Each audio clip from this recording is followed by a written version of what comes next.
Hi hello welcome to master key academy. Master key അക്കാദമിയുടെ പുതിയൊരു വീഡിയോയിലേക്ക് എല്ലാവർക്കും സ്വാഗതം. നമുക്കറിയാം നമ്മളുടെ ഡിവിഷണൽ അക്കൗണ്ടിൻ്റെ കൺഫർമേഷനൊക്കെ വന്നു. നിങ്ങൾ എല്ലാവരും അതിനുവേണ്ടി പ്രിപ്പയർ ചെയ്തുകൊണ്ടിരിക്കുകയാണ്. സിസ്റ്റമാറ്റിക് ആയിട്ട് പഠിക്കുക. സിസ്റ്റമാറ്റിക് ആയിട്ട് പഠിച്ചു കഴിഞ്ഞാൽ നമുക്ക് ഉറപ്പായിട്ടും നേടിയെടുക്കാൻ പറ്റുന്ന ഒരു എക്സാം തന്നെയാണ് ഡിവിഷണൽ അക്കൗണ്ടൻ്റ് എന്ന് പറയുന്നത്. അപ്പോൾ ഇന്ന് ഞാൻ നിങ്ങളുടെ മുന്നിൽ എത്തിയിരിക്കുന്നത് ഡിവിഷണൽ അക്കൗണ്ടൻറ്റിൻ്റെ വളരെ ഇമ്പോർട്ടൻ്റ് ആയിട്ടുള്ള ഒരു ഏരിയ കവർ ചെയ്യാനായിട്ടാണ്. മാത്തമാറ്റിക്സ് ഇൻ കൊമേഴ്സ് എന്ന് പറയുന്ന ഒരു മൊഡ്യൂള് നമുക്ക് ഏതിലുണ്ട്? നമ്മളുടെ ഡിവിഷണൽ അക്കൗണ്ടിലുണ്ട്.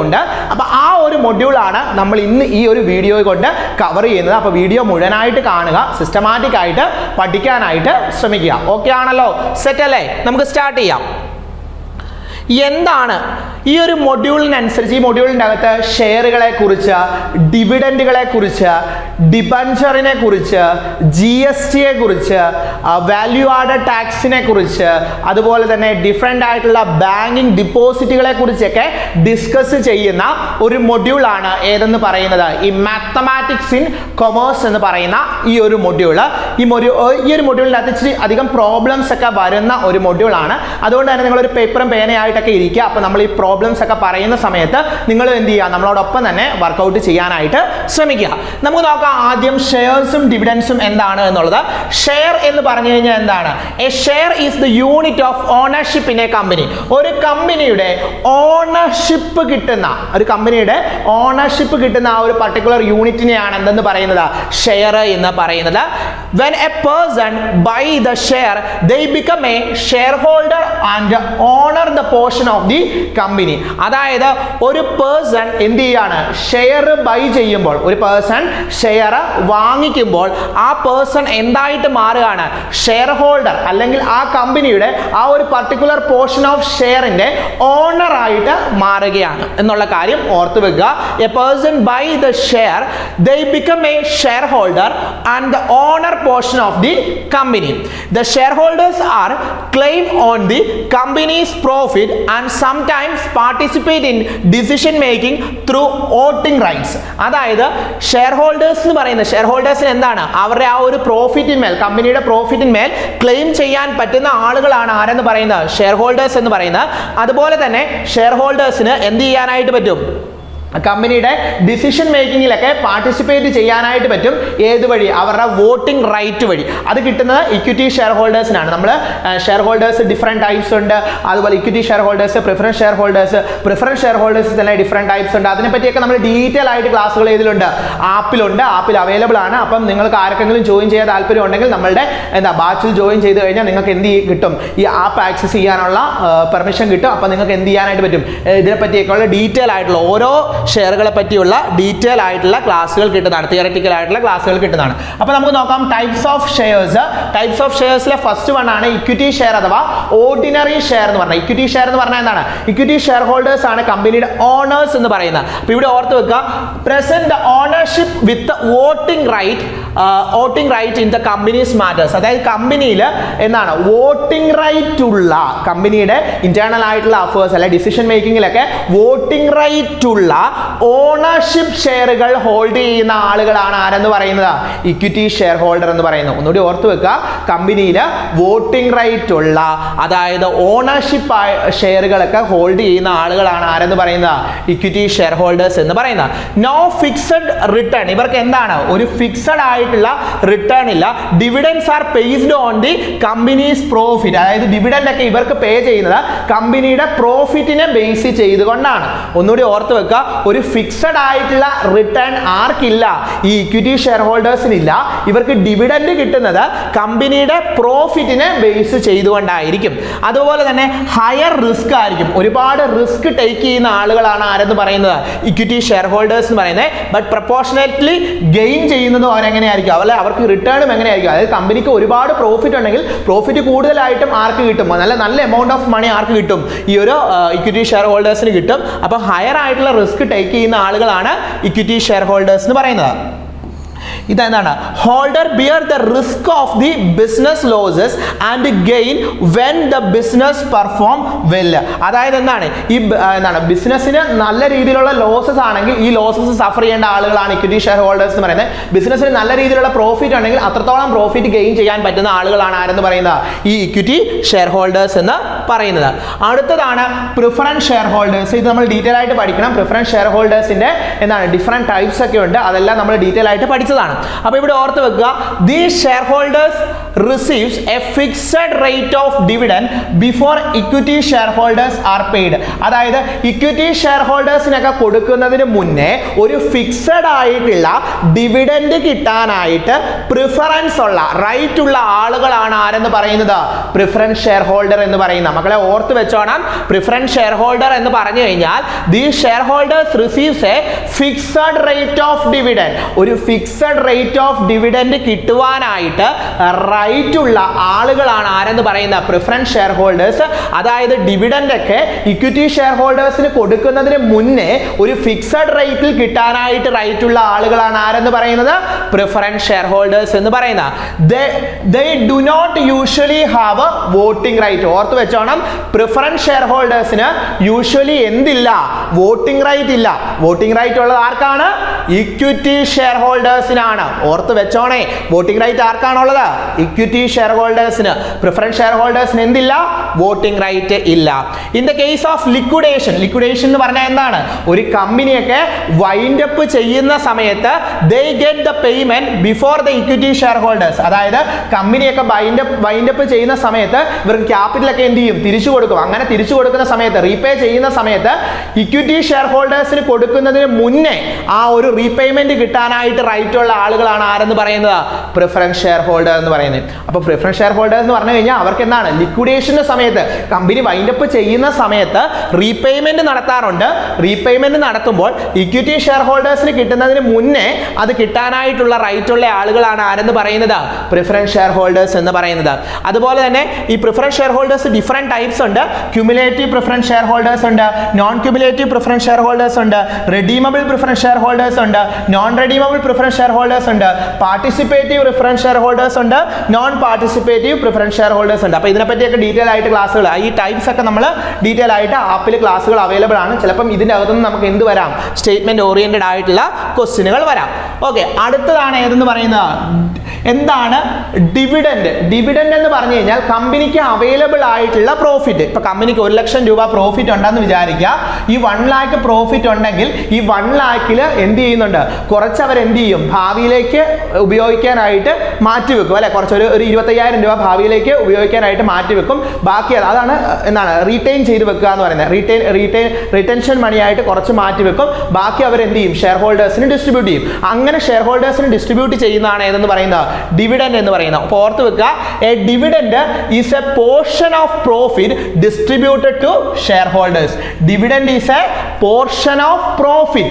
അതായത് എന്താണ്? നമ്മളുടെ ഷെയർ ഹോൾഡേഴ്സിന് ഡിസ്ട്രിബ്യൂട്ട് ചെയ്യുന്ന പ്രോഫിറ്റിന്റെ ഒരു പോർഷനെയാണ് എന്തെന്ന് പറയുന്നത്? ഡിവിഡൻഡ് എന്ന് പറയുന്നത്. അതായത് നമ്മളുടെ കമ്പനിയുടെ പ്രോഫിറ്റിൽ നിന്ന് ഷെയർ ഹോൾഡേഴ്സിന് ഡിസ്ട്രിബ്യൂട്ട് ചെയ്യുന്ന പോർഷനെയാണ്, ആ ഒരു സർട്ടൺ പോർഷനെയാണ് എന്തെന്ന് പറയുന്നത്?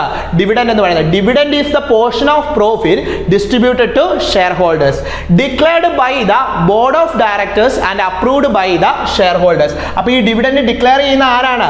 ബോർഡ് ഓഫ് ഡയറക്ടേഴ്സ് ആണ്. ഇത് ആര് അപ്രൂവ് ചെയ്യുകയാണ് ചെയ്യുന്നത്? ഷെയർ ഹോൾഡേഴ്സ് അപ്രൂവ് ചെയ്യുകയാണ് ചെയ്യുന്നത്. ഇനി ഇതിൻ്റെ അകത്ത് ഇമ്പോർട്ടൻ്റ് ആയിട്ടുള്ള ടേംസ് ഉണ്ട്. ഈ ഡിവിഡൻഡിൻ്റെ അകത്ത് ഇമ്പോർട്ടൻ്റ് ആയിട്ടുള്ള ടേംസ് ഉണ്ട്. അതിൽ ഫസ്റ്റ് വൺ ആണ് ഏതെന്ന് പറയുന്നത്?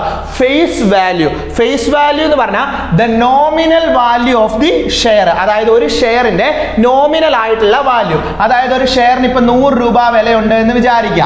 ഓക്കെ ആണല്ലോ? ഇതിനെയാണ് എന്തെന്ന് പറയുന്നത്? ഫേസ് വാല്യൂ എന്ന് പറയുന്നത്. ഫേസ് വാല്യൂ എന്ന് പറയുന്നത്. അപ്പൊ ഫേസ് വാല്യൂ എന്ന് പറഞ്ഞാൽ എന്താണ്? അതിന്റെ നോർമൽ വാല്യൂവിനെയാണ്. അപ്പൊ നമുക്ക് കുറച്ച് ഇമ്പോർട്ടൻ്റ് ആയിട്ടുള്ള ടേമുകൾ ഡിവിഡൻറ്റുമായിട്ട് ബന്ധപ്പെട്ട് ഇമ്പോർട്ടൻ്റ് ആയിട്ടുള്ള കുറച്ച് ടേമുകൾ പരിചയപ്പെടാം. അതിൽ ഫസ്റ്റ് വൺ ആണ് ഫേസ് വാല്യൂ. ഫേസ് വാല്യൂ എന്ന് പറഞ്ഞു കഴിഞ്ഞാൽ the nominal value of share, ഷെയറിൻ്റെ നോമിനൽ വാല്യൂവിനെയാണ് എന്തെന്ന് പറയുന്ന ഫേസ് വാല്യൂ എന്ന് പറയുന്നത്. അതായത് ഇപ്പോൾ ഒരു ഷെയറിന് 100 രൂപയാകാം അല്ലെങ്കിൽ 10 രൂപയാകാം, എത്രയാണോ ആ ഷെയറിൻ്റെ നോമിനൽ ആയിട്ടുള്ള വാല്യൂ അതിനെയാണ് എന്തെന്ന് പറയുന്നത് ഫേസ് വാല്യൂ എന്ന് പറയുന്നത്. ഇനി അത് മാർക്കറ്റ് വാല്യൂ. മാർക്കറ്റ് വാല്യൂ എന്ന് പറഞ്ഞു കഴിഞ്ഞാൽ the price at which the share is currently traded on the stock market. അതായത് ആ ഒരു ഷെയർ സ്റ്റോക്ക് മാർക്കറ്റിൽ ട്രേഡ് ചെയ്യുമ്പോൾ അതിൻ്റെ ആ ഒരു സ്റ്റോക്ക് മാർക്കറ്റിലുള്ള ആ ഒരു ഷെയറിന്റെ പ്രൈസ് എന്തിനെയാണെന്ന് പറയുന്നത് മാർക്കറ്റ് വാല്യൂ എന്ന് പറയുന്നത്. ഇത് നിങ്ങൾ പഠിച്ചു വെച്ചോണം. ഡിവിഡൻഡ് ഈൽഡ് കണ്ടുപിടിക്കാനുള്ള ഇക്വേഷൻ ആണ്. ഡിവിഡൻഡ് ഈൽഡ് കണ്ടുപിടിക്കാനുള്ള equation annual dividend divided by market price per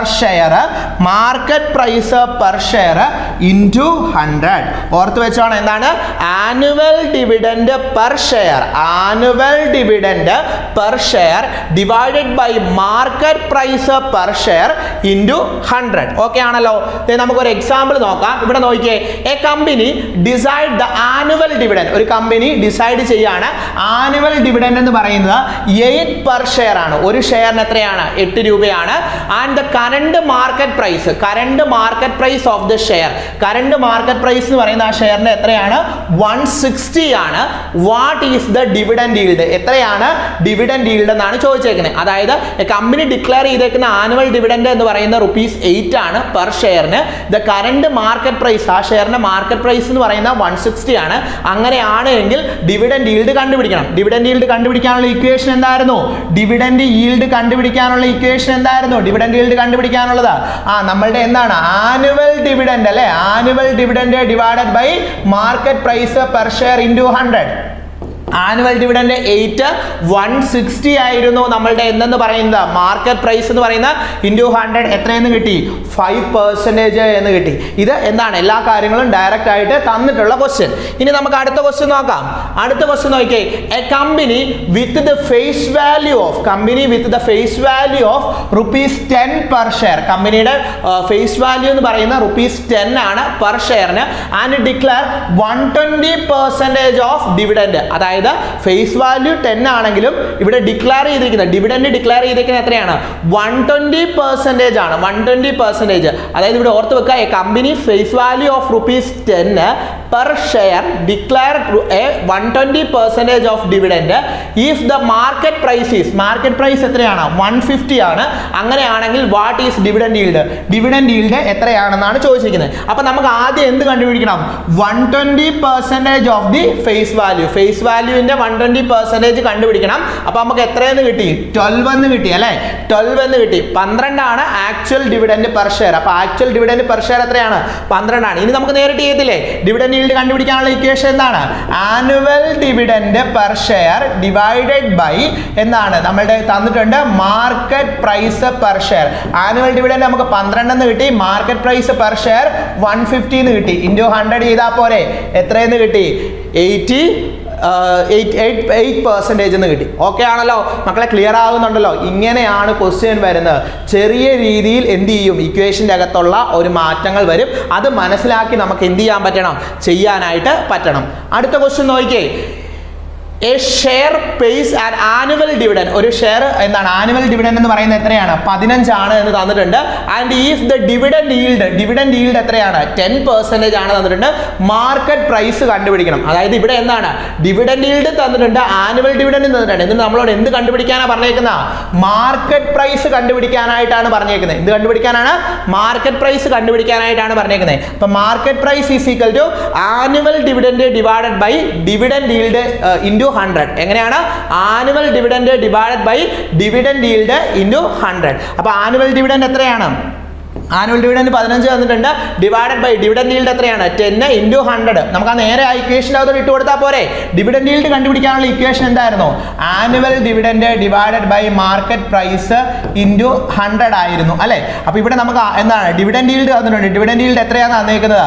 dividend yield 10 എന്ന് തന്നിട്ടുണ്ട്. 10 ഈസ് ഈക്വൽ ടു എത്രയാണ്? ആനുവൽ ഡിവിഡൻഡ് എത്രയാണ് തന്നേക്കുന്നത്? ആനുവൽ ഡിവിഡൻഡ് എത്രയാണ്? 15 എന്ന് തന്നിട്ടുണ്ട്. നമുക്ക് എന്ത് കണ്ടുപിടിക്കണം? MB കണ്ടുപിടിക്കണം. അപ്പോൾ MB ഇവിടെ ആയിട്ട് വരുമ്പോഴത്തേക്ക് എത്ര വരും? അത് ഡിവൈഡ് ചെയ്താൽ പോരെ. ഡിവൈഡ് ചെയ്താൽ പോരെ. അപ്പം എങ്ങനെ വരും? 15 ഡിവൈഡഡ് ബൈ 10 ഇൻറ്റു 100 150 എന്ന് വന്നു. മനസ്സിലായോ മക്കളെ? മനസ്സിലായോ? ഇക്വേഷൻ നേരിട്ട് അപ്ലൈ ചെയ്താൽ മതി. ഓക്കെ ആണല്ലോ. അടുത്ത ക്വസ്റ്റ്യൻ നോക്കിയേ. അടുത്ത ക്വസ്റ്റ്യൻ നോക്കിയേ. കണ്ടോ, ഒരൊറ്റ ഇക്വേഷൻ ആണ്, പക്ഷേ ഇതെന്താണ് പല മോഡലിലാണ് ചോദിക്കുന്നത്. അടുത്ത ക്വസ്റ്റ്യൻ നോക്കിയേ. കമ്പനി ഡിക്ലെയർ ചെയ്തേക്കാണ് 20% dividend on share face value ₹50. അതായത് ഷെയറിന്റെ ഫേസ് വാല്യൂ 50 ആണ്. 20% ഓഫ് ഡിവിഡൻഡ് ഡിക്ലെയർ ചെയ്തിട്ടുണ്ട്. The market price of each share, ഈ അവരുടെ മാർക്കറ്റ് പ്രൈസ് വന്നിട്ടുണ്ട് 200. അങ്ങനെയാണ് എങ്കിൽ എന്ത് കണ്ടുപിടിക്കാനാണ് പറഞ്ഞേക്കുന്നത്? ഡിവിഡൻഡ് ഈൽഡ് കണ്ടുപിടിക്കാനായിട്ട്. നമുക്ക് ആദ്യം എന്ത് ചെയ്യാം? 20% ഓഫ് 50, അതായത് നമുക്ക് എത്രയാണ്? 10 ആണ് നമ്മളുടെ എന്തെന്ന് പറയുന്നത് ഡിവിഡൻഡ് പെർ ഷെയർ. പിന്നെ ഇക്വേഷനിലോട്ട് കൊടുത്താൽ മതി. ഡിവിഡൻഡ് ഈൽഡ് കണ്ടുപിടിക്കാനായിട്ട് എന്ത് ചെയ്താൽ മതി? 10 ഡിവൈഡഡ് ബൈ എത്രയാണ് നമ്മളുടെ മാർക്കറ്റ് പ്രൈസ്? 200 ഇൻറ്റു 100 ചെയ്ത് കഴിയുമ്പോൾ നമുക്ക് എത്രയെന്ന് കിട്ടി? 5% എന്ന് കിട്ടി. മക്കളെ മനസ്സിലായോ? 5% എന്ന് കിട്ടി. അടുത്ത ക്വസ്റ്റ്യൻ നോക്കിയേ. അടുത്ത ക്വസ്റ്റ്യൻ എന്താ വന്നേക്കുന്നത്? 2 companies A and B, 2 company തന്നിട്ടുണ്ട്. Both pay the 12 per annual dividend. അവിടെ ആനുവൽ ഡിവിഡൻഡ് എന്ന് പറയുന്നത് 2 കമ്പനിയുടെ 12 ആണ്. ഇനി എന്താണ്? കമ്പനി എയുടെ മാർക്കറ്റ് പ്രൈസ് എന്ന് പറയുന്നത് 100ഉം കമ്പനി ബിയുടെ മാർക്കറ്റ് പ്രൈസ് എന്ന് പറയുന്നത് 160 ആണ്. അങ്ങനെയാണെങ്കിൽ ഏതാണ് ബെറ്റർ ഈൽഡ്? എന്ന്. അപ്പോൾ രണ്ടിൻ്റെ ഈൽഡ് കണ്ടുപിടിക്കണം. ഈൽഡ് കണ്ടുപിടിക്കാനുള്ള ഇക്വേഷൻ എന്തായിരുന്നു? ആനുവൽ ഡിവിഡൻഡ് ഡിവൈഡഡ് ബൈ എന്തായിരുന്നു? നമ്മളുടെ മാർക്കറ്റ് പ്രൈസ് ഇൻറ്റു 100. അപ്പോൾ നമ്മൾ ആദ്യം എയുടെ കണ്ടുപിടിക്കുകയാണ്. എയുടെ ആനുവൽ ഡിവിഡൻഡ് എത്രയാണ്? 2 പേരുടെയും 12 തന്നെയല്ലേ. മാർക്കറ്റ് പ്രൈസ് എത്രയായിരുന്നു? എയുടേത് 100 ആയിരുന്നു അല്ലേ. ഇൻറ്റു 100 ചെയ്ത് കഴിയുമ്പോഴത്തേക്കിന് നമുക്ക് എത്രയെന്ന് കിട്ടി? 12 എന്ന് കിട്ടി അല്ലേ. 12 എന്ന് കിട്ടി. ബിയുടെ അതുപോലെ തന്നെ. ബിയുടെ എത്രയായിരുന്നു? 12 ആയിരുന്നു ആനുവൽ ഡിവിഡൻഡ്. മാർക്കറ്റ് പ്രൈസ് എന്ന് പറയുന്നത് 160 ആണ്. ഇൻറ്റു 100 ചെയ്തപ്പോൾ നമുക്ക് 7.5 എന്ന് കിട്ടി. ഏതാണ് ഈൽഡ് കൂടുതൽ? ഏതാണ് മക്കളെ? ഓപ്ഷൻ എ അല്ലേ. അതായത് ആൻസർ വരുമ്പോഴത്തേക്ക് ഏതാണ്? കമ്പനി എ ആണ്. അപ്പം ഇങ്ങനെയും ചോദിക്കും, കമ്പയർ ചെയ്ത് ചെയ്യാനായിട്ട് ചോദിക്കും. അപ്പം നിങ്ങൾ ഈ ക്വസ്റ്റ്യൻ എല്ലാം ഒന്ന് കണ്ടു നോക്കിയേ. നമ്മളിവിടെ പറഞ്ഞുകൊണ്ടിരുന്നത് എന്തായിരുന്നു? ഒരു പർട്ടിക്കുലർ ആയിട്ടുള്ള അല്ലേ ഒരേ ഒരു ഇക്വേഷൻ ആയിരുന്നു നമുക്ക് മുന്നിലുണ്ടായിരുന്ന ഏതായിരുന്നു? ഈ ഒരു ഡിവിഡൻഡ് ഈൽഡ്, അതായത് annual dividend per share divided by market price per share വെച്ചിട്ടുള്ള ഡിവിഡൻഡ് ഈൽഡ് കണ്ടുപിടിക്കാനായിരുന്നു 5 രീതിയിലാണ് വന്നത്. ആദ്യത്തേന്ന് പറഞ്ഞാൽ എന്താണ്? ഡയറക്റ്റ് ആയിട്ട് നമുക്ക് എന്ത് തന്നു? ആനുവൽ ഡിവിഡൻഡ് തന്നു. അതുപോലെ തന്നെ എന്തും തന്നു? ഷെയറിന്റെ മാർക്കറ്റ് പ്രൈസ് തന്നു. നേരിട്ട് ഇക്വേഷനിലേക്ക് അപ്ലൈ ചെയ്തു. രണ്ടാമത്തെ കേസിലെന്ന് പറയുന്നത് 120% ഓഫ് ദി ഫേസ് വാല്യൂ ആണ് ആനുവൽ ഡിവിഡൻഡ് എന്ന് പറഞ്ഞു. എന്നിട്ട് ഫേസ് വാല്യൂ തന്നു. അപ്പോൾ നമ്മൾ 120% എടുത്തു. എന്നിട്ട് നേരിട്ട് എന്ത് ചെയ്തു? മാർക്കറ്റ് പ്രൈസ് തന്നപ്പോൾ അതിട്ട് ചെയ്തു. മൂന്നാമത്തെ മെത്തേഡ് എന്ന് പറഞ്ഞു കഴിഞ്ഞാൽ എന്തായിരുന്നു? നമുക്ക് എന്ത് തന്നിരുന്നു? ആനുവൽ ഡിവിഡൻഡും തന്നു, ഡിവിഡൻഡ് ഈൽഡും തന്നു. എന്നിട്ട് നമ്മളോട് എന്ത് കണ്ടുപിടിക്കാനായിട്ട് പറഞ്ഞു? മാർക്കറ്റ് പ്രൈസ് കണ്ടുപിടിക്കാനായിട്ട് പറഞ്ഞു. നാലാമത്തെ മെത്തേഡ് എന്ന് പറഞ്ഞാൽ എന്തായിരുന്നു? ഇവിടെ എന്താണ്? 20% ഓഫ് ദി ഫേസ് വാല്യൂ, അതായത് ഫേസ് വാല്യൂവിന്റെ 20% ആണ് ഡിവിഡൻഡ് എന്ന് പറഞ്ഞു. അപ്പോൾ അങ്ങനെ നമ്മൾ എന്ത് ചെയ്തു? 20% ഓഫ് 50 കണ്ടുപിടിച്ച് ഡിവിഡൻഡ് പെർ ഷെയർ കണ്ടുപിടിച്ചു. ദെൻ ഡിവിഡൻഡ് ഈൽഡ് കണ്ടുപിടിക്കാനായിട്ട് നമുക്ക് തന്നിട്ടുണ്ടായിരുന്നു മാർക്കറ്റ് പ്രൈസ്. അത് വെച്ചുകൊണ്ട് നമ്മൾ കണ്ടുപിടിച്ചു. അടുത്ത ക്വസ്റ്റ്യൻ എന്ന് പറഞ്ഞു കഴിഞ്ഞാൽ 2 കമ്പനി തന്നിട്ട് ഏത് കമ്പനിയുടെയാണ് ബെറ്റർ ആയിട്ടുള്ള ഈൽഡ് എന്ന് ചോദിച്ചു. അപ്പോൾ നമ്മൾ കമ്പയർ ചെയ്ത് ഏതാണ് ബെറ്റർ എന്നുള്ളത് തീരുമാനിച്ചു. അപ്പോൾ ഈ രീതിയിലാണ് നിങ്ങൾക്ക് ക്വസ്റ്റ്യൻ വരുന്നത്. അതുകൊണ്ട് ഡിവിഡൻഡ് ഈൽഡ് കണ്ടുപിടിക്കാനായിട്ട് എല്ലാവരും എന്ത് ചെയ്തോണം? പഠിച്ച് വെച്ചോണം. ഇനി അടുത്തതാണ് ട്രേഡിംഗ് ഇൻ ഷെയർ എന്ന് പറയുന്ന ഏരിയ നമുക്ക് പഠിക്കാനുണ്ട്. അപ്പോൾ ട്രേഡിംഗ് എന്ന് പറഞ്ഞാൽ പ്രധാനമായിട്ടും നടക്കുന്ന എവിടെയാണ്? സ്റ്റോക്ക് എക്സ്ചേഞ്ചിലാണ്. സ്റ്റോക്ക് എക്സ്ചേഞ്ച് എന്ന് പറഞ്ഞാൽ എന്താണ്? A regulated market place for buying and selling securities. അതായത് ഷെയറുകൾ, ബോണ്ടുകൾ, ഡിബഞ്ചർ അങ്ങനെയുള്ള സെക്യൂരിറ്റീസുകളൊക്കെ ട്രേഡ് ചെയ്യുന്ന മാർക്കറ്റിനെയാണ് ഏതെന്ന് പറയുന്നത്? സ്റ്റോക്ക് മാർക്കറ്റ് അഥവാ സ്റ്റോക്ക് എക്സ്ചേഞ്ച് എന്ന് പറയുന്നത്. അവിടെ എന്താണ്? ഒരു റെഗുലേറ്റഡ് ആയിട്ടുള്ള മാർക്കറ്റ് പ്ലേസ് ആണ്. അവിടെ എന്ത് ചെയ്യാണ്? Buying and selling of securities ആണ് നടക്കുന്നത്. അതായത് ഷെയറുകളും ബോണ്ടുകളും ഒക്കെ. ഇനി എൻഷർ, ഇതിന്റെ പ്രത്യേകത എന്ന് പറഞ്ഞാൽ എന്താണ്? ഈ ഒരു സ്റ്റോക്ക് എക്സ്ചേഞ്ചിന്റെ പ്രത്യേകത എന്താണ്? ഇത് ഒരു ട്രാൻസ്പെറൻസി അല്ലെങ്കിൽ ലിക്വിഡിറ്റി ഒക്കെ, ഇൻവെസ്റ്റർ പ്രൊട്ടക്ഷനും അതുപോലെ തന്നെ ട്രാൻസ്പെറൻസി, ലിക്വിഡിറ്റി ഒക്കെ മെയിൻറ്റെയിൻ ചെയ്യുന്ന ഒന്നാണ് എന്ന് പറയുന്നത് ഈ സ്റ്റോക്ക് എക്സ്ചേഞ്ച് എന്ന് പറഞ്ഞാൽ. അപ്പോൾ നമുക്കൊരു ക്വസ്റ്റ്യൻ വരാം, which of the following statements are true regarding stock exchange എന്നൊക്കെ പറഞ്ഞ് ക്വസ്റ്റ്യൻ വരാം. ഇനി ഒള്ളി ഇത് വളരെ ഇമ്പോർട്ടൻ്റ് ആണ്. only the listed companies can have their own shares traded. അതായത് ഈ സ്റ്റോക്ക് എക്സ്ചേഞ്ചുകളിൽ ലിസ്റ്റഡ് കമ്പനീസിന് അവരുടെ ഷെയറുകളാണ് എന്ത് ചെയ്യുന്നത്, only ലിസ്റ്റഡ് കമ്പനീസ് മാത്രമാണ് എന്ത് ചെയ്യുന്നത്, ഷെയറുകൾ ട്രേഡ് ചെയ്യുന്ന ഇവിടെ സ്റ്റോക്ക് എക്സ്ചേഞ്ചിൽ. പ്രധാനപ്പെട്ട 2 സ്റ്റോക്ക് എക്സ്ചേഞ്ച് ഓർത്ത് വെച്ചോണം. നാഷണൽ സ്റ്റോക്ക് എക്സ്ചേഞ്ചും ഉണ്ട്, ബോംബെ സ്റ്റോക്ക് എക്സ്ചേഞ്ചും ഉണ്ട്. National stock exchange, Bombay stock exchange, BSEയും NSEയും ഓർത്ത് വെച്ചോണം കേട്ടോ. അതിനകത്ത് തന്നെ നമുക്ക് ഫങ്ഷൻസ് ഓഫ് സ്റ്റോക്ക് എക്സ്ചേഞ്ച് ഒന്ന് നോക്കാം. അതിന് ഫസ്റ്റ് ഫംഗ്ഷൻ, സ്റ്റോക്ക് എക്സ്ചേഞ്ചിൻ്റെ ഫസ്റ്റ് ഫംഗ്ഷൻ എന്ന് പറഞ്ഞാൽ ഒരു പ്ലാറ്റ്ഫോമാണ്, നമുക്ക് ക്യാപിറ്റൽ റേസ് ചെയ്യാനുള്ള ഒരു പ്ലാറ്റ്ഫോം ആയിട്ട് പ്രവർത്തിക്കുന്ന ഒന്നാണ് എന്ന് പറയുന്നത് സ്റ്റോക്ക് എക്സ്ചേഞ്ച് എന്ന് പറയുന്നത്. അതുപോലെ തന്നെ പ്രൈസ് ഡിസ്കവറിക്ക് ഹെൽപ്പ് ചെയ്യുന്ന ഒന്നാണ് stock exchange. And next one എന്ന് പറയുന്നത് facilitates the trading with standard procedures. അതായത് നമുക്ക് ഷെയറുകൾ, ഡിബഞ്ചറുകൾ വാങ്ങുകയും വിൽക്കുകയും ഒക്കെ ചെയ്യുന്നതിനകത്ത് ഒരു പ്രോപ്പർ ആയിട്ടുള്ള ഒരു സ്റ്റാൻഡേർഡ് മെയിൻറ്റെയിൻ ചെയ്ത് കൊണ്ടുപോകാനായിട്ട്, ആ പ്രൊസീജിയർ ഒക്കെ പ്രോപ്പർ ആയിട്ട് കൊണ്ടുപോകാനായിട്ട് ഹെൽപ്പ് ചെയ്യുന്ന ഒന്നാണ് സ്റ്റോക്ക് എക്സ്ചേഞ്ച്. അതുപോലെ തന്നെ monitor and regulate the securities transaction, security ട്രാൻസാക്ഷനുകളെയൊക്കെ മോണിറ്റർ ചെയ്യുകയും, അതായത് ഈ ബൈയിങ് സെല്ലിങ്ങും, സെക്യൂരിറ്റികൾ ബൈ ചെയ്യുകയും സെല്ല് ചെയ്യുകയും ചെയ്യുന്ന കാര്യങ്ങളെയൊക്കെ റെഗുലേറ്റ് ചെയ്യുകയും മോണിറ്റർ ചെയ്യുകയൊക്കെ ചെയ്യാൻ സഹായിക്കുന്ന ഒന്നാണ് എന്ന് പറയുന്നത് സ്റ്റോക്ക് എക്സ്ചേഞ്ച് എന്ന് പറയുന്നത്. ഇനി നമ്മൾ പ്രധാനമായിട്ടും 2 സ്റ്റോക്ക് എക്സ്ചേഞ്ച് ആണുള്ളത്. നാഷണൽ സ്റ്റോക്ക് എക്സ്ചേഞ്ച് എന്ന് പറഞ്ഞാൽ NSE എക്സ്റ്റാബ്ലിഷ് ചെയ്ത വർഷം ഒന്ന് ഓർത്ത് വെച്ചോളുക. 1992 നാഷണൽ സ്റ്റോക്ക് എക്സ്ചേഞ്ച് എക്സ്റ്റാബ്ലിഷ് ചെയ്ത് അതിന്റെ ഹെഡ് ക്വാർട്ടേഴ്സ് അല്ലെങ്കിൽ അതിന്റെ ലൊക്കേഷൻ എന്ന് പറയുന്നത് മുംബൈ, ഇന്ത്യയാണ്. മുംബൈയിലാണ്. ഇനി അതിന്റെ പ്രധാനപ്പെട്ട ഫീച്ചേഴ്സ് ആയിട്ട് പറയുന്നത് first dematerialised electronic exchange in India. അതായത് ഇലക്ട്രോണിക് എക്സ്ചേഞ്ചുകൾ, സെക്യൂരിറ്റികൾ ഡീമെറ്റീരിയലൈസ്ഡ് ഇലക്ട്രോണിക് എക്സ്ചേഞ്ച് നടത്തിയ ആദ്യത്തെ സ്റ്റോക്ക് എക്സ്ചേഞ്ച് ആണ് എന്ന് പറയുന്നത് നാഷണൽ സ്റ്റോക്ക് എക്സ്ചേഞ്ച് എന്ന് പറയുന്നത്.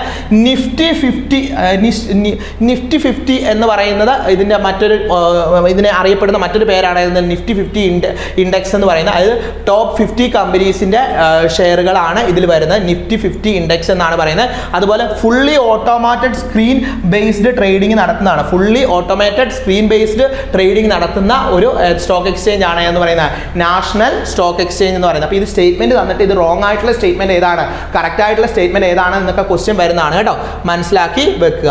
അടുത്തതാണ് Bombay stock exchange. Bombay stock exchange establish ചെയ്തോന്ന് ഓർത്ത് വെച്ചോണം. ഏതാണ്? 1875 എസ്റ്റാബ്ലിഷ് ചെയ്ത സ്റ്റോക്ക് എക്സ്ചേഞ്ച് ആണ് ബോംബെ സ്റ്റോക്ക് എക്സ്ചേഞ്ച്. ഇതിൻ്റെയും ലൊക്കേറ്റ് ചെയ്യുന്ന എവിടെ തന്നെയാണ്? മുംബൈ, ഇന്ത്യയിൽ തന്നെയാണ്. ഇതിന്റെ പ്രധാനപ്പെട്ട ഫീച്ചേഴ്സ് എന്ന് പറയുന്നത് ഓൾഡസ്റ്റ് ആയിട്ടുള്ള സ്റ്റോക്ക് എക്സ്ചേഞ്ച്, ഏഷ്യയിലെ ഏറ്റവും ഓൾഡസ്റ്റ് ആയിട്ടുള്ള സ്റ്റോക്ക് എക്സ്ചേഞ്ച് ഏതാണ് എന്ന് ക്വസ്റ്റ്യൻ വന്നു കഴിഞ്ഞാൽ അത് ബോംബെ സ്റ്റോക്ക് എക്സ്ചേഞ്ച് ആണ് എന്നുള്ള കാര്യം ഓർത്ത് വെച്ചോണം. സെൻസെക്സ് എന്നറിയപ്പെടുന്നതാണ്, അല്ലെങ്കിൽ സെൻസിറ്റീവ് ഇൻഡെക്സ് എന്നറിയപ്പെടുന്ന 30 മേജർ കമ്പനീസ് ഒക്കെയാണ് ഇതിൽ വരുന്ന, ഈ ഒരു BSEയിൽ വരുന്ന ബോംബെ സ്റ്റോക്ക് എക്സ്ചേഞ്ചിൽ വരുന്ന. Recognised globally and regulated SEBI, globally recognise ചെയ്തു, അതായത് സെബി റെഗുലേറ്റ് ചെയ്യുന്നതുമായിട്ടുള്ള ഒരു സ്റ്റോക്ക് എക്സ്ചേഞ്ച് ആണ് എന്ന് പറയുന്നത് ബോംബെ സ്റ്റോക്ക് എക്സ്ചേഞ്ച് എന്ന് പറയുന്നത്. ഇനി നമുക്ക് അടുത്തറിയാം ബ്രോക്കറേജ്. എന്താണ് ബ്രോക്കറേജ് എന്നുള്ളതാണ്. അതായത് fee or commission paid by the stock broker for executing the buying and selling order.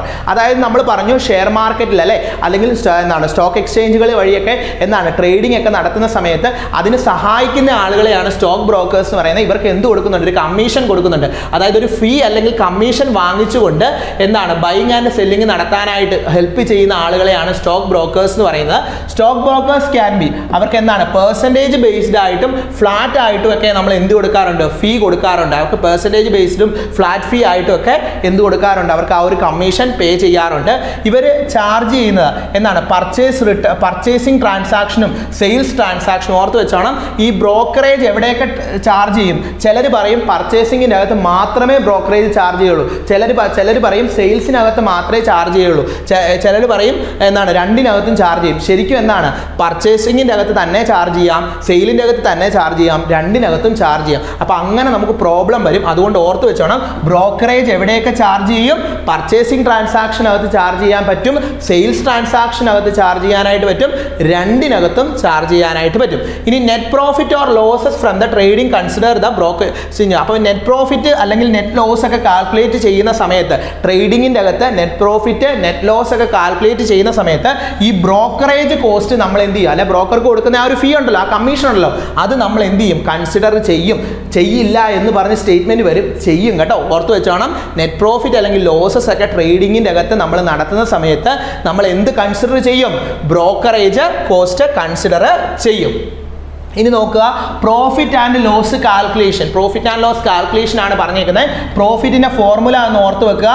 പ്രോഫിറ്റിന്റെ formula എങ്ങനെയാണ്, selling price minus buying price. Selling പ്രൈസിൽ നിന്ന് എന്ത് കുറയ്ക്കുകയാണ്, ബൈയിങ് പ്രൈസ് കുറച്ചിട്ട് അതിനോട് എന്താണ് നമ്പർ ഓഫ് ഷെയർസ് എന്ത് ചെയ്യും, മൾട്ടിപ്ലൈ ചെയ്ത് എന്ത് കുറയ്ക്കും, ബ്രോക്കറേജ് കുറയ്ക്കും. ബ്രോക്കറേജ് കുറയ്ക്കുകയാണ് ഏതിൽ ചെയ്യുന്നത്, പ്രോഫിറ്റ് കാൽക്കുലേഷനിൽ ചെയ്യുന്നത്. അടുത്ത് ഓർത്ത് വെക്കുക, ലോസിന്റെ ഫോർമുല. ലോസ് കാൽക്കുലേറ്റ് ചെയ്യുമ്പോൾ ബൈയിങ്ങിൽ നിന്ന്, ഇവിടെ സെല്ലിങ്ങിൽ നിന്നായിരുന്നു ബൈയിങ് കുറച്ചത്, ലോസ് ആണെങ്കിൽ ബൈയിങ്ങിൽ നിന്ന് എന്ത് കുറയ്ക്കുകയാണ്, സെല്ലിങ് കുറയ്ക്കും, നമ്പർ ഓഫ് ഷെയർസ് മൾട്ടിപ്ലൈ ചെയ്യും, അതിനോടൊപ്പം എന്തുകൂടി ആഡ് ചെയ്യും, ബ്രോക്കറേജും കൂടി ആഡ് ചെയ്യും. മക്കളെ ആ ഡിഫറൻസ് കറക്റ്റായിട്ട് മനസ്സിലാക്കണം. സെല്ലിങ്ങിൽ നിന്ന് ബൈയിങ് പ്രൈസ് കുറച്ചിട്ട്, സെല്ലിംഗ് പ്രൈസിൽ നിന്ന് ബൈയിങ് പ്രൈസ് കുറച്ചിട്ട് നമ്പർ ഓഫ് ഷെയർസ് മൾട്ടിപ്ലൈ ചെയ്ത് ബ്രോക്കറേജ് കുറയ്ക്കുന്നതാണ് എന്ന് പറയുന്നത് പ്രോഫിറ്റ് എന്ന് പറയുന്നത്. ബൈയിങ്ങിൽ നിന്ന് സെല്ലിങ് കുറച്ചിട്ട് നമ്പർ ഓഫ് ഷെയർസിൻ്റെ കൂടെ ബ്രോക്കറേജ് ആഡ് ചെയ്ത് മൾട്ടിപ്ലൈ ചെയ്യുന്നതാണ് എന്ന് പറയുന്നത് നമ്മളുടെ ലോസ് എന്ന് പറയുന്നത്. നിങ്ങൾ ഓർത്ത് വെക്കുക കേട്ടോ. നമുക്കൊരു ക്വസ്റ്റ്യൻ നോക്കാം. ഇവിടെ ഒരു ക്വസ്റ്റ്യൻ നോക്കിയാൽ എന്താണ് പറയുന്നത്, ഒരു ഇൻവെസ്റ്റർ ബൈ ചെയ്യുകയാണ്. എത്രയാണ് ബൈ ചെയ്തേക്കുന്നത്, 100 ഷെയർസ് അറ്റ് ₹50 പെർ ഷെയർ. ഓർത്ത് വെക്കുക, 100 ഷെയറുകളാണ് അയാൾ ബൈ ചെയ്യുന്നത്. ഒരു ഷെയറിന്റെ വില എത്രയാണ്, 50 രൂപയാണ് എന്നുള്ള കാര്യം ഓർത്ത് വെക്കുക. എന്നിട്ട് അയാൾ എന്ത് ചെയ്തു, and dum at 60 per share. ഓർത്ത് വെക്കുക, അയാൾ ഒരു ഇൻവെസ്റ്റർ ബൈ ചെയ്തു, 100 ഷെയറുകളാണ്, 50 രൂപയ്ക്കാണ് ബൈ ചെയ്തത്. എന്നിട്ട് ആ ഷെയർ അയാൾ സെല്ല് ചെയ്തു 60 രൂപ പെർ ഷെയറിന്. ഒന്നുകൂടി ഓർത്ത് വെക്കുക, 100 ഷെയറുകൾ ഒരാൾ വാങ്ങിച്ചു, 50 രൂപയ്ക്ക് വാങ്ങിച്ചു, എന്നിട്ട് അയാൾ 60 രൂപയ്ക്ക് അത് വിറ്റു. Brokerage charges 1%. ബ്രോക്കറേജ് എത്ര പെർസെൻറ്റേജ് ആണ്, 1% ചാർജ് ചെയ്തു. എന്തിലാണ് ചാർജ് ചെയ്തത്, brokerage on selling price. Brokerage on selling price, selling പ്രൈസിൽ ബ്രോക്കറേജ് 1% ചാർജ് ചെയ്തു. അങ്ങനെയാണെങ്കിൽ നമ്മളുടെ നെറ്റ് പ്രോഫിറ്റ് എത്രയാണെന്നാണ് ക്വസ്റ്റ്യൻ ചോദിച്ചേക്കുന്നത്. നെറ്റ് പ്രോഫിറ്റ് എത്രയാണെന്നാണ് ക്വസ്റ്റ്യൻ ചോദിച്ചത്. വന്ന ഒരു ക്വസ്റ്റ്യൻ ആണോ, 4 ഓപ്ഷൻസ് ആണുള്ളത്. നെറ്റ് പ്രോഫിറ്റ് എത്രയാണ് എന്നാണ് ക്വസ്റ്റ്യൻ ചോദിച്ചേക്കുന്നത്. അപ്പോൾ ഇവിടെ നോക്കിയേ, ബൈയിങ് പ്രൈസ് നമുക്ക് കണ്ടുപിടിക്കാം. ബൈയിങ് പ്രൈസ് നമുക്ക് തന്നിട്ടുണ്ട് എത്രയാണ്, 50. സെല്ലിംഗ് പ്രൈസ് നമുക്ക് തന്നിട്ടുണ്ട് 60. നമ്പർ ഓഫ് ഷെയർസ് നമുക്ക് തന്നിട്ടുണ്ട് എത്രയാണ്, 100. Brokerage 1% of selling price, 1% of selling price. Selling price എത്രയായിരുന്നു, 60 അല്ലെ. അതായത് 60 × 100 അല്ലെ, 60 × 100ന്റെ 1% ആണ് ഏതെന്ന് പറയുന്നത്, നമ്മളുടെ ബ്രോക്കറേജ് എന്ന് പറയുന്നത്. അപ്പൊ ബ്രോക്കറേജ് എത്രയെന്ന് കിട്ടി, 60 എന്ന് കിട്ടി. മക്കളെ മനസ്സിലായോ, ബ്രോക്കറേജ് 60 എന്ന് കിട്ടി. ബ്രോക്കറേജ് എത്രയാണ്, 60. ബ്രോക്കറേജ് എത്രയാണ്, 60 എന്ന് കിട്ടി. ബ്രോക്കറേജ് 60 ആണല്ലോ. അങ്ങനെയാണെങ്കിൽ ഗ്രോസ് പ്രോഫിറ്റ്, നമുക്ക് ഗ്രോസ് പ്രോഫിറ്റ് കണ്ടുപിടിക്കാം. അതായത് ബൈയിങ്ങിൽ നിന്ന് സെല്ലിംഗ് കുറച്ചു അല്ലെ, സെല്ലിംഗിൽ നിന്ന് ബൈയിങ് കുറച്ചു ഇൻറ്റു 100. അപ്പോൾ നമുക്ക് എത്രയാണ്, മൊത്തം 1000 രൂപയായിരുന്നു നമ്മളുടെ ഗ്രോസ് പ്രോഫിറ്റ് എന്ന് പറയുന്നത്. പക്ഷെ നെറ്റ് പ്രോഫിറ്റ് കാണുമ്പോൾ ഈ 1000 രൂപയിൽ നിന്ന് നമ്മൾ എന്ത് കുറയ്ക്കണം, നമ്മുടെ ബ്രോക്കറേജ് ആയിട്ടുള്ള എമൗണ്ട് കുറച്ചു. ബ്രോക്കറേജ് ആയിട്ടുള്ള എമൗണ്ട് കുറച്ചപ്പം 940 എന്ന് കിട്ടി. ഓപ്ഷൻ ബി ആണ് ആൻസർ ആയിട്ട് വന്നേക്കുന്നത്. മനസ്സിലായോ മക്കളെ, മനസ്സിലായോ, നിങ്ങൾക്ക് ക്ലിയർ ആയോ?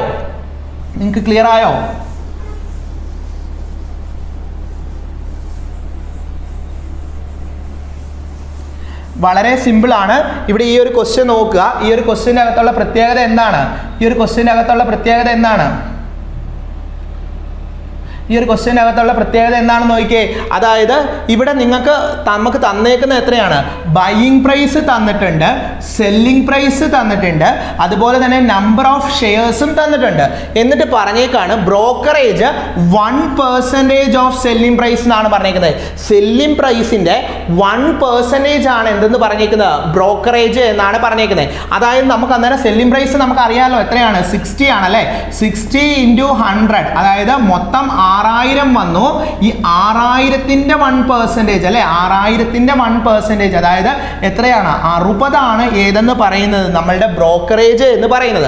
ഓക്കെ ആണല്ലോ. ഇക്വേഷനിലേക്ക് ഇട്ട് കൊടുക്കുക. ഗ്രോസ് പ്രോഫിറ്റ് കണ്ടുപിടിക്കാനായിട്ട് നമുക്ക് എന്ത് ചെയ്താൽ മതി, selling price minus buying price അല്ലെ. സെല്ലിംഗ് പ്രൈസ് എത്രയായിരുന്നു, 60.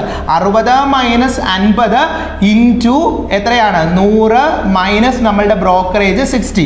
60 മൈനസ് 50 എന്ന് പറഞ്ഞു കഴിഞ്ഞാൽ എത്രയായിരുന്നു, 10. 10 × 100 എന്ന് പറഞ്ഞാൽ എത്ര വന്നു, 1000 അല്ലെ. 1000 മൈനസ് 940 എന്ന് കിട്ടി. നമ്മളുടെ ഓപ്ഷൻ ബി ആണ് ആൻസർ ആയിട്ട് വരുന്നത്. ക്ലിയർ ആയോ? ഓക്കെ അല്ലേ?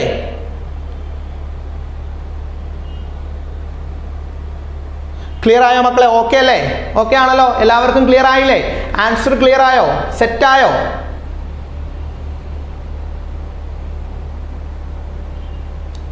ക്ലിയർ ആയല്ലോ? അപ്പൊ അടുത്ത ക്വസ്റ്റ്യൻ നോക്കിയേ മക്കളെ. അടുത്ത ക്വസ്റ്റ്യൻ അത് എന്താ പറഞ്ഞേക്കുന്നത്?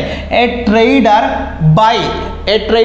By 200 shares. ഒരു ട്രേഡർ 200 ഷെയർസ് ബൈ ചെയ്തു at ₹40 and sell them 35.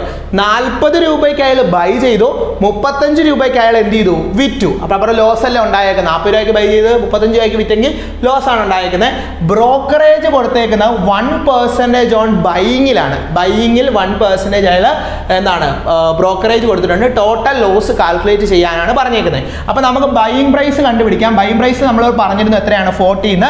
Selling price നമുക്ക് തന്നിട്ടുണ്ട് 35. അപ്പൊ നമുക്ക് ലോസ് കണ്ടുപിടിക്കാമല്ലോ. ലോസ് ആയിട്ട് എത്രയാണ് വന്നേക്കുന്നത്? 5 രൂപയുടെ ലോസ് ആണ് നമുക്ക് ഉണ്ടായേക്കുന്നത്. അപ്പൊ 5 രൂപയുടെ ലോസ് എന്ന് പറഞ്ഞാൽ എത്ര എണ്ണം അയാൾ വാങ്ങിച്ചിട്ടുണ്ട്? 200 എണ്ണം വാങ്ങിച്ചിട്ടുണ്ട്. 5 × 200 ഏകദേശം 1000 രൂപയ്ക്ക് അയാൾക്ക് എന്തുണ്ടായിട്ടുണ്ട്?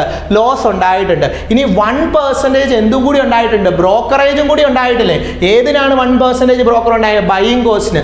ബൈയിങ് ആയിട്ടുള്ള എത്രയാ വില? എത്രയാണ് ബൈയിങ് പ്രൈസ്? എത്രയാണ്? 40. 40 × 200. 40 × 200ന്റെ അതായത് 40 ആണ് ബൈയിങ്, അതേ ഇൻറ്റു 200 അതിന്റെ എത്രയാണ്? 1% അല്ലെ? 40 × 200ന്റെ 1%. അപ്പൊ നമുക്ക് എത്രയാണ്? 80 കൂടി നമുക്ക് ലോസ് ആണ്. അതായത് ബ്രോക്കറേജ് കൊടുത്താണ്. അപ്പൊ 1000ന്റെ കൂടെ എന്തുകൂടി വന്നിട്ടുണ്ട്? 80 ഉള്ള ലോസും കൂടി വന്നു. അപ്പൊ എത്രയാണ്? 1080 ആണ് മൊത്തം ലോസ് വന്നേക്കുന്ന. 1080 ഓപ്ഷൻ്റെ അകത്ത് നോക്കുക. 1080 ആൻസർ ചെയ്യുക. ഒന്നുകൂടി മനസ്സിലാക്കി വെക്കുക. ലോസ് ആണ്. ലോസ് നമ്മൾ കാൽക്കുലേറ്റ് ചെയ്യുകയാണ്. മൊത്തം അയാൾ 200 ഷെയറുകളാണ് എന്താണ് വാങ്ങിച്ചിരിക്കുന്നത്. ഒരു ഷെയറിന് 40 രൂപ വിലക്കാണ് വാങ്ങിച്ചത്. പക്ഷെ അയാൾ വിറ്റത് ഒരു ഷെയറിന് 35 രൂപ വിലക്കാണ്. അതുപോലെ തന്നെ ബൈ ചെയ്ത സമയത്ത് ഒരു ബ്രോക്കറേജും കൂടി ഉണ്ടായിരുന്നു. ലോസ് കാൽക്കുലേറ്റ് ചെയ്യാനാണ് ചോദിച്ചിരിക്കുന്നത്. ക്ലിയർ ആയല്ലോ മക്കളെ? ക്ലിയർ ആണല്ലോ? അടുത്ത ക്വസ്റ്റിലേക്ക് പോവാം. അടുത്ത ക്വസ്റ്റ്യൻ നോക്കുക. ദ പ്രോഫിറ്റ് കാൽക്കുലേഷൻ എന്താണ്? Brokerage on both buying and selling. ഇവിടെ എന്താണ്? പ്രോഫിറ്റ് കാൽക്കുലേഷൻ ആണ്.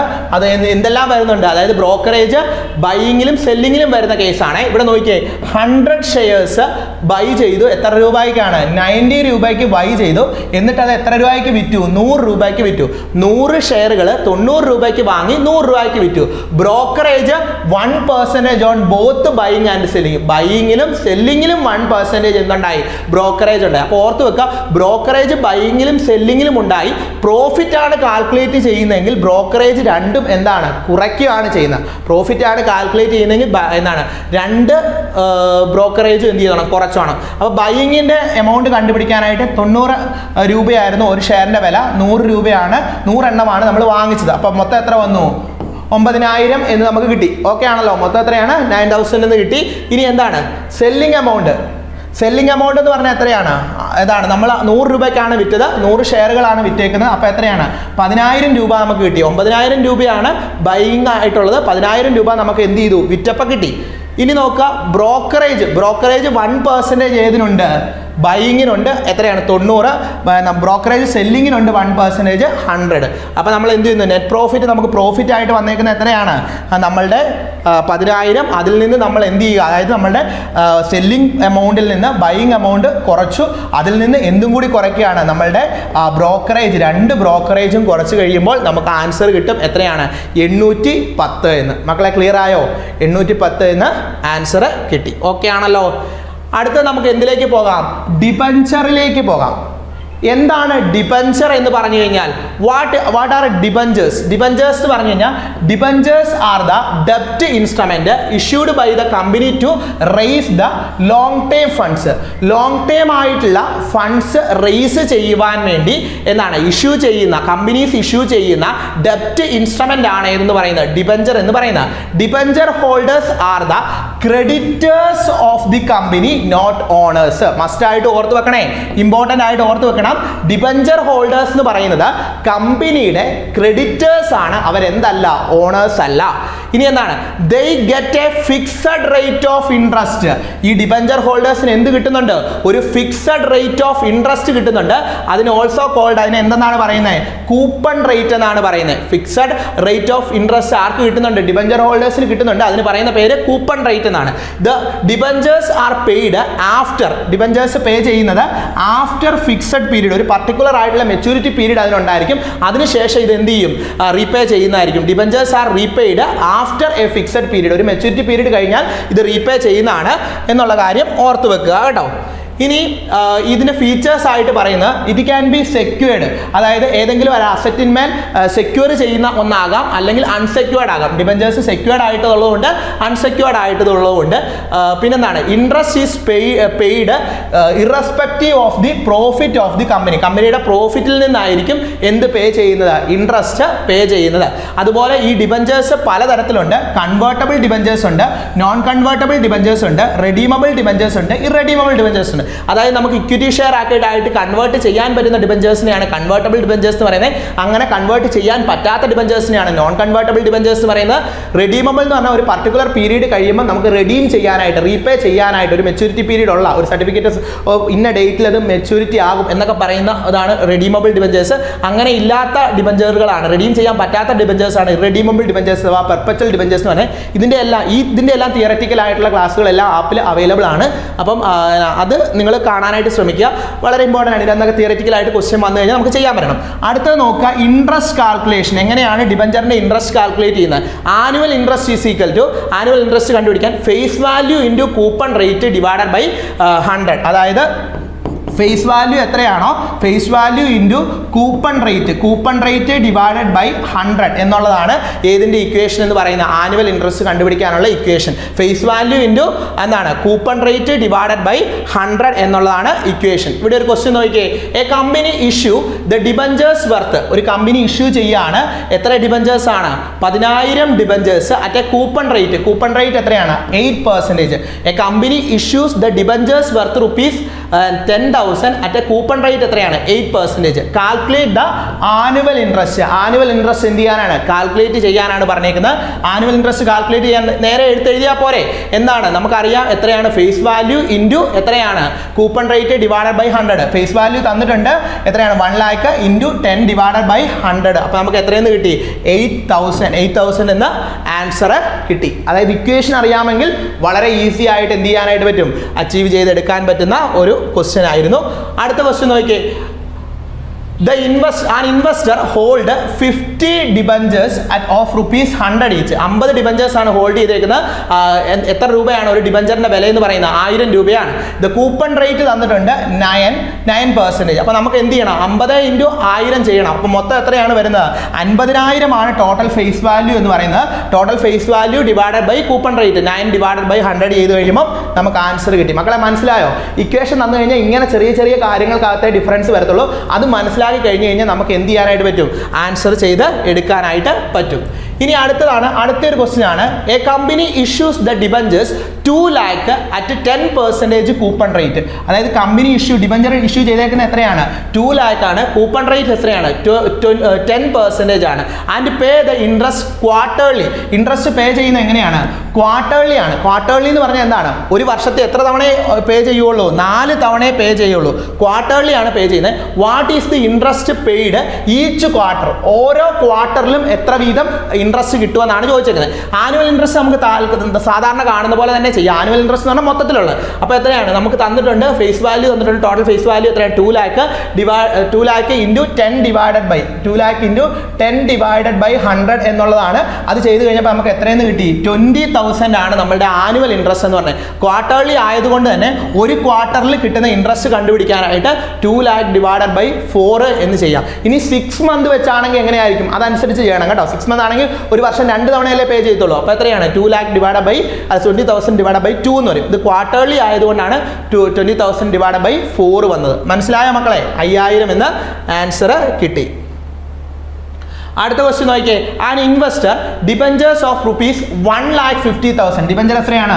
1,50,000 ആണ് അതിന്റെ ഫേസ് വാല്യൂ. ഇവിടെ എന്ത് വന്നിട്ടുണ്ട്? കൂപ്പൺ റേറ്റ് 7% ആണ്. And hold them for 6 months. 6 മാസത്തേക്കേ ഹോൾഡ് ചെയ്തുള്ളൂ. What is the interest earned? 6 മാസത്തേക്കേ ഹോൾഡ് ചെയ്തിട്ടുള്ളൂ. അങ്ങനെയാണെങ്കിൽ ഇൻട്രസ്റ്റ് എത്രയാണെന്ന് ചോദിച്ചിരിക്കുന്നത്. ആനുവൽ ഇൻട്രസ്റ്റ് നമ്മൾ ആദ്യം കാൽക്കുലേറ്റ് ചെയ്യും. 1,50,000 അതായത് face value into 7 divided by, അല്ലെ 7 അല്ലേ കൂപ്പൺ റേറ്റ്, 7 ഡിവൈഡഡ് ബൈ 100 എന്നുള്ളത് ചെയ്തു. അപ്പോൾ നമുക്ക് എത്രയെന്ന് കിട്ടി? ആൻസർ എത്രയെന്ന് കിട്ടി? 10,500 എന്നുള്ളത് കിട്ടി. ഇനി നമുക്ക് എന്ത് ചെയ്താൽ മതി? 6 മാസത്തെ കണ്ടുപിടിക്കാനായിട്ട് 10,500 ഇൻറ്റു 6, 6 മാസം മൊത്തത്തിൽ എത്ര മാസം ഉള്ളത്? 12 മാസം. 6 ഡിവൈഡ് ബൈ 12 ചെയ്ത് കഴിയുമ്പോൾ നമുക്ക് 6 മാസത്തെ ഇൻട്രസ്റ്റ് എത്രയാണെന്ന് കിട്ടി. എത്രയാണ്? 5,250. മക്കളെ മനസ്സിലായോ? ഒരേ ഒരു ഇക്വേഷനുള്ളൂ, പക്ഷെ പല രീതിയിലായിരിക്കും ക്വസ്റ്റ്യൻ വരുന്നത്. അപ്പം നിങ്ങൾ അത് എന്ത് ചെയ്യാൻ പറ്റണം? ചെയ്തെടുക്കാനായിട്ട് പറ്റണം. അടുത്തത് നോക്കിയേ, ആൻ ഇൻവെസ്റ്റർ ഹോൾഡ് ചെയ്യാണ് 20 കൺവേർട്ടബിൾ ഡിബഞ്ചേഴ്സ്. 20 കൺവേർട്ടബിൾ ഡിബഞ്ചേഴ്സ് ആണ് ഹോൾഡ് ചെയ്യുന്നത്. എത്രയാണ് വില? എത്രയാണെന്ന് പറഞ്ഞിരിക്കുന്നത്? 1000 ആണ് ഈച്ച്, ഓരോന്നിനും 1000 ആണ് എന്ന് പറഞ്ഞിട്ടുണ്ട്. ഇന്ന് കൂപ്പൺ എത്രയാണെന്ന് പറഞ്ഞിരിക്കുന്നത്? കൂപ്പൺ റേറ്റ് എത്രയാണ്? 6% ആണ്. കാൽക്കുലേറ്റ് ദ ഇൻട്രസ്റ്റ് ബിഫോർ കൺവേർഷന് മുമ്പുള്ള ഇൻട്രസ്റ്റ് റേറ്റ് കണ്ടുപിടിക്കും. ഒന്നുമില്ല, നമുക്ക് എത്രയാണ്? 20 എണ്ണമാണ്. 20 കൺവേർട്ടബിൾ ഡിബഞ്ചേഴ്സ് ആണുള്ള എണ്ണം. അതിന് വില എത്രയാണ്? 1000 രൂപയാണ്. അപ്പോൾ 20,000 ആണോ മൊത്തത്തിലുള്ളത്? കൂപ്പൺ റേറ്റ് തന്നിട്ടുണ്ട് 6. അപ്പോൾ 20,000 ഇൻറ്റു 6/100 ചെയ്യുമ്പം എന്താണ്? 1,200 എന്ന് ആൻസർ കിട്ടി. വളരെ സിമ്പിൾ ആണ്. ഇവിടെ കൺവേർട്ടബിൾ എന്നൊക്കെ പറഞ്ഞ് നമ്മളെ തെറ്റിക്കാനായിട്ട് നോക്കിയാണ്. നോർമലി എന്ത് ചെയ്യുക? ഡിബഞ്ചർ എങ്ങനെയാണോ അതേ രീതിയിൽ തന്നെയാണ് നമ്മൾ എന്ത് ചെയ്യുന്നത്? കാൽക്കുലേറ്റ് ചെയ്യുന്ന ഇൻട്രസ്റ്റ്. ഓക്കെ ആണല്ലോ. അടുത്ത ഒരു ഏരിയയാണ് നമുക്ക് പഠിക്കാനുള്ള ഈ ഒരു മൊഡ്യൂളിൻ്റെ അകത്തെ ബാങ്കിങ്. ബാങ്കിങ്ങിൽ തന്നെ നമ്മൾ ഒരുപാട് കാര്യങ്ങൾ പഠിച്ചതാണ്. അതിൽ വൺ ഓഫ് ദി ഇമ്പോർട്ടൻ്റ് ആയിട്ടുള്ളതാണ് ടൈപ്സ് ഓഫ് ബാങ്ക്സ് അക്കൗണ്ട്. അതിൽ ഫസ്റ്റ് വൺ ആണ് സേവിങ്സ് അക്കൗണ്ട്. സേവിങ്സ് അക്കൗണ്ട് എന്ന് പറഞ്ഞാൽ എന്താണ്? അതായത് ഇൻഡിവിജ്വൽസ് ഓപ്പൺ ചെയ്യുന്ന അക്കൗണ്ട് ആണ് എന്ന് പറയുന്നത് savings account. Saving habits increase ചെയ്യാൻ വേണ്ടിയാണ് ഈ അക്കൗണ്ട് എന്താണ് എൻകറേജ് ദ സേവിങ് ഹാബിറ്റ്സ് ആണ്. അതുപോലെ തന്നെ കമ്പാരിറ്റീവ്ലി ഇൻട്രസ്റ്റ് റേറ്റ് എങ്ങനെയായിരിക്കും? വളരെ കുറവായിരിക്കും, വളരെ കുറവ് ഇൻട്രസ്റ്റ് റേറ്റ് ആയിരിക്കും. അതുപോലെ തന്നെ ലിമിറ്റഡ് നമ്പർ ഓഫ് വിഡ്രോവൽസ് ആയിരിക്കും ഇതിലുണ്ടായിരിക്കുന്നത്. ഇത്ര നമ്പറേ പറ്റത്തുള്ളൂ. ഫ്രീ ആയിട്ടുള്ള വിഡ്രോവൽസ് ഒക്കെ വളരെ ലിമിറ്റഡ് ആയിരിക്കും. അടുത്തതാണ് കറണ്ട് അക്കൗണ്ട്. ബിസിനസ് മാൻസ് ഒക്കെ ഓപ്പൺ ചെയ്യുന്നതാണ് എന്ന് പറയുന്ന ഈ ഒരു കറണ്ട് അക്കൗണ്ട് എന്ന് പറയുന്നത്. ഇതിന് ഇൻട്രസ്റ്റ് റേറ്റ് കമ്പാരിറ്റീവ്ലി ഇല്ല, നോ ഇൻട്രസ്റ്റ് റേറ്റ് ആണ്. അതുപോലെ തന്നെ ഇവിടെ എന്താണ്? എത്ര വേണമെങ്കിലും നമുക്ക് എന്ത് ചെയ്യാം? ഡിപ്പോസിറ്റ് ചെയ്യാനോ എത്ര വേണമെങ്കിലും വിഡ്രോ ചെയ്യാനോ അൺലിമിറ്റഡ് ആയിട്ടുള്ള ട്രാൻസാക്ഷൻസ് അലൗ ചെയ്തിരിക്കുന്ന ഒരു അക്കൗണ്ട് ആണ് എന്ന് പറയുന്നത് കറണ്ട് അക്കൗണ്ട് എന്ന് പറയുന്നത്. ഓവർ ഡ്രാഫ്റ്റ് ഫെസിലിറ്റി ഒക്കെ അവൈലബിൾ ആയിട്ടുള്ള അക്കൗണ്ട് ആണ് എന്ന് പറയുന്നത് കറണ്ട് അക്കൗണ്ട് എന്ന് പറയുന്നത്. ഓവർ ഡ്രാഫ്റ്റ് ഫെസിലിറ്റി എന്ന് പറഞ്ഞാൽ അക്കൗണ്ടിലുള്ള പൈസയെക്കാളും കൂടുതലായിട്ട് നമുക്ക് വിഡ്രോ ചെയ്യാനുള്ള ഒരു ഫെസിലിറ്റി ഒക്കെ ബാങ്ക് തരും. അടുത്താണ് റിക്കറിംഗ് ഡിപ്പോസിറ്റ്. റിക്കറിംഗ് ഡിപ്പോസിറ്റ് എന്ന് പറഞ്ഞാൽ fixed amount deposited every month for a fixed period. അതായത് ഒരു 5,000 രൂപയാണ് നമ്മൾ വിചാരിക്കുന്നതെങ്കിൽ എല്ലാ മാസവും 5,000 രൂപ വീതം നമ്മൾ ഡിപ്പോസിറ്റ് ചെയ്തുകൊണ്ടിരിക്കുകയാണ്. അതാണ് ഉദ്ദേശിക്കുന്നത് fixed amount deposited every month for a fixed period. ഇവിടെ ഇൻട്രസ്റ്റ് എങ്ങനെയായിരിക്കും? കമ്പാരിറ്റീവ്ലി ഹൈ ആയിട്ടുള്ള ഒരു ഇൻട്രസ്റ്റ് ആയിരിക്കും. ഇൻട്രസ്റ്റ് പേ ചെയ്യുന്നത് ഓൺ ദ മെച്യൂരിറ്റി എത്തുമ്പോഴായിരിക്കും പേ ചെയ്യുന്നത്. അതുപോലെ തന്നെ ഗുഡ് ആൻഡ് സ്മോൾ ഇൻവെസ്റ്റേഴ്സ് ഒക്കെയാണ് കൂടുതലായിട്ടും ഇത് യൂസ് ചെയ്യുന്നത്. അതുപോലെ തന്നെ ഫിക്സഡ് ഡിപ്പോസിറ്റ്, അടുത്താണ് ഫിക്സഡ് ഡിപ്പോസിറ്റ്. അതായത് ഒരു ലംസം എമൗണ്ട് നമ്മളൊരു ലോങ് പീരീഡിലേക്ക് ഇൻവെസ്റ്റ് ചെയ്യുന്നതാണ് ഏതെന്ന് പറയുന്നത് ഫിക്സഡ് ഡിപ്പോസിറ്റ് എന്ന് പറയുന്നത്. ഹയർ റേറ്റ് ഓഫ് ഇൻട്രസ്റ്റ് ആയിരിക്കും ഇതിന് ചാർജ് ചെയ്യുന്നത്. സേവിങ്സ് ഡിപ്പോസിറ്റിനെയൊക്കെ അപേക്ഷിച്ച് നോക്കുമ്പോൾ ഇൻട്രസ്റ്റ് റേറ്റ് വളരെ കൂടുതലുള്ളതാണ് എന്ന് പറയുന്നത് ഈ ഒരു ഫിക്സഡ് ഡിപ്പോസിറ്റ് എന്ന് പറയുന്നത്. അതുപോലെ വിഡ്രോവൽ നമുക്ക് എപ്പോഴും മാത്രമേ പറ്റുള്ളൂ, മെച്യൂരിറ്റി എത്തുമ്പോൾ മാത്രമേ വിഡ്രോ ചെയ്യാനായിട്ട് പറ്റത്തുള്ളൂ. നേരത്തെ നമുക്ക് വിഡ്രോ ചെയ്യാം. അങ്ങനെ ചെയ്തു കഴിഞ്ഞാൽ എന്തെങ്കിലും രീതിയിലുള്ള പെനാലിറ്റി കൊടുക്കേണ്ടതായിട്ട് വരുന്ന ഒരു ഡിപ്പോസിറ്റ് ആണ് ഏതെന്ന് പറയുന്നത് ഫിക്സഡ് ഡിപ്പോസിറ്റ് എന്ന് പറയുന്നത്. ഇനി ഇതിൻ്റെ അത് സിമ്പിൾ ഇൻട്രസ്റ്റ് നമുക്ക് കാൽക്കുലേറ്റ് ചെയ്യാം. സിമ്പിൾ ഇൻട്രസ്റ്റ് എന്ന് പറഞ്ഞാൽ എന്താണ്? P into R into T divided by 100 എന്നാണ് പറയുന്നത്. പി എന്ന് പറയുന്ന പ്രിൻസിപ്പൽ എമൗണ്ട്, ആർ എന്ന് പറയുന്ന annual rate of interest, T എന്ന് പറയുന്ന ടൈമാണ്. അപ്പോൾ അത് ഓർത്ത് വെക്കണം. ഇതെങ്ങനെ കാൽക്കുലേറ്റ് ചെയ്യുന്ന ഒരു ക്വസ്റ്റ്യൻ നോക്കാം. Find the simple interest on എന്താണ് 10,000 സിമ്പിൾ ഇൻട്രസ്റ്റ് കാൽക്കുലേറ്റ് ചെയ്യണം. 8% 3 വർഷത്തേക്കാണ് ഇട്ടേക്കുന്നത്. അപ്പോൾ ഒന്നുമില്ല, 10,000 ഇൻറ്റു 8 ഇൻറ്റു 3 ഡിവൈഡഡ് ബൈ 100, അതായത് 24,000 ഡിവൈഡഡ് ബൈ 100 ചെയ്തു 2,400 ആയിരിക്കും ആ ഒരു വർഷത്തെ ഇൻട്രസ്റ്റ് എന്ന് പറയുന്നത്. സിമ്പിൾ ഇൻട്രസ്റ്റിൻ്റെ ഒന്നും കണക്കുകൾ അങ്ങനെ വരാറില്ല, പക്ഷെ നിങ്ങൾ എന്ത് ചെയ്യുക? ഒന്ന് പഠിച്ചു വെക്കുക. അടുത്തത് നോക്കുക. എ പേഴ്സൺ ലെൻഡ്, ഒരു പേഴ്സൺ എന്ത് ചെയ്യാണ്? ലെൻഡ് ചെയ്തേക്കുവാണ്. എത്ര രൂപയാണ് ലെൻഡ് ചെയ്തേക്കുന്നത്? 5,000 രൂപ. എത്രയാണ് അതിൻ്റെ പെർസെൻറ്റേജ് എന്ന് പറയുന്നത്? 6% ആണ് പെർ ആനം. എത്ര വർഷത്തേക്കാണ് ലെൻഡ് ചെയ്തേക്കുന്നത്? 2 വർഷത്തേക്ക്. What will be the amount received by the end? അയാൾക്ക് ആ ഒരു 2 വർഷം കഴിയുമ്പോൾ എത്ര രൂപ കിട്ടും, റിസീവ് ചെയ്യുമെന്നാണ് ചോദിച്ചേക്കുന്നത്. അപ്പോൾ 5000 × 6 × 2 ഡിവൈഡഡ് ബൈ 100 ചെയ്യുമ്പോൾ 6000 എന്നാണ് പറഞ്ഞേക്കുന്നത്. 600 എന്നാണ്, 600 ഇൻട്രസ്റ്റ് ആയിട്ട് കിട്ടും. അയാൾ റിസീവ് ചെയ്യുന്ന എത്രയാണെന്ന് ചോദിച്ചിരിക്കുന്നത്? 5000-നോടൊപ്പം 600 കൂടി കൂട്ടി 5600 ആയിരിക്കും അദ്ദേഹം എന്ത് ചെയ്യുന്നത്? റിസീവ് ചെയ്യുന്നത്. അത് നമ്മളെ തെറ്റിക്കാൻ വേണ്ടിയാണ് അങ്ങനെ വരുന്നത് കേട്ടോ. എത്രയാണ് റിസീവ് ചെയ്യുന്നതെന്ന് ചോദിച്ചു കഴിഞ്ഞാൽ കറക്റ്റായിട്ട് നോക്കണം. ഈ 600 നമ്മളുടെ ഓപ്ഷൻ്റെ അകത്ത് കാണും. നമ്മൾ എന്ത് ചെയ്യും? 600 പോയി പിക്ക് ചെയ്യും. അപ്പോൾ 5600 തന്നെ കറക്റ്റായിട്ട് മനസ്സിലാക്കിയെടുത്ത് ചെയ്യാനായിട്ട് ശ്രമിക്കാം. അപ്പോൾ നമ്മളിപ്പോൾ പഠിച്ചത് മാത്തമാറ്റിക്സ് ഇൻ കൊമേഴ്സ് എന്ന് പറയുന്ന ഏരിയയാണ്. ആ ഏരിയയുടെ ഒരു സമ്മറി പോലെ നമ്മൾ അതിൻ്റെ അകത്ത് കുറേ അധികം കാര്യങ്ങൾ ഡീൽ ചെയ്തിട്ടുണ്ട്, കുറച്ചധികം പ്രോബ്ലംസ് ചെയ്തിട്ടുണ്ട്. സിസ്റ്റമാറ്റിക് ആയിട്ട് പഠിക്കുക, കൂടുതൽ MCQs വർക്കൗട്ട് ചെയ്ത് പഠിക്കുക. നമ്മളെ സംബന്ധിച്ചിടത്തോളം നമ്മൾ ഒരുപാട് MCQs വർക്കൗട്ട് ചെയ്താണ് നമ്മുടെ ക്ലാസ്സുകൾ മുന്നോട്ട് പോകുന്നത്. അപ്പോൾ സിസ്റ്റമാറ്റിക് ആയിട്ട് പഠിച്ചു കഴിഞ്ഞാൽ നമുക്ക് ഉറപ്പായിട്ട് നേടിയെടുക്കാൻ പറ്റുന്ന ഒരു എക്സാം തന്നെയാണ് ഡിവിഷണൽ അക്കൗണ്ടൻറ്റിൻ്റെ എക്സാം. അപ്പോൾ നിങ്ങൾ പ്രോപ്പറായിട്ടുള്ള പഠനം നല്ല രീതിയിൽ തന്നെ മുന്നോട്ട് പോകാനായിട്ട് ശ്രമിക്കുക. ഇതുപോലുള്ള ഇൻഫർമേറ്റീവ് ആയിട്ടുള്ള വീഡിയോസുമായിട്ട് ഞാൻ വീണ്ടും എത്തുന്നതായിരിക്കും. അപ്പം ഇത്തരത്തിലുള്ള ഇൻഫർമേറ്റീവ് ആയിട്ടുള്ള വീഡിയോസ് കാണുവാനായിട്ട് നമ്മളുടെ ചാനൽ സബ്സ്ക്രൈബ് ചെയ്യുക. എന്തെങ്കിലും രീതിയിലുള്ള സജഷൻസ് ഉണ്ടെങ്കിൽ അത് കമൻറ്റ് ബോക്സിൽ അറിയിക്കുക. മറ്റൊരു വീഡിയോയിൽ കാണാം. താങ്ക്